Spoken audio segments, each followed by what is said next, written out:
Cənab nazirimiz, sizə qurban olaram. Elə bil öz oğlunuzam, öz balanızam. Mənim sizlərə bir xahişim var. Xahişim odur ki, ayın 4-ü günü mən Bərdədən Şəmkirə, şəhid mövzuna gedən tərəfə o görüntülər çıxsın.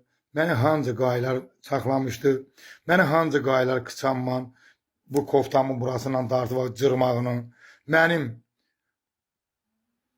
qolumman vurmağını, o görüntüləri səndən xahiş edirəm. Bir oğlun kimi, bir balan kimi.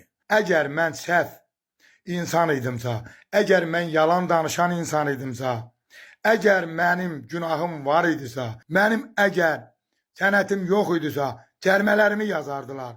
Mənim sənətim yox idisə, maşını qoyardılar ora. Mən peşkom gedərdim. Onlar mənə çıxdılar, yalvardılar. Mən haqqı deyən oğlanam. Onlar pul təlif elədilər.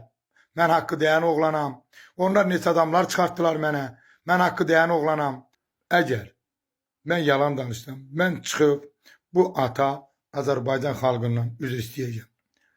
Sizlər də nə desəniz, mən onu edəcəm.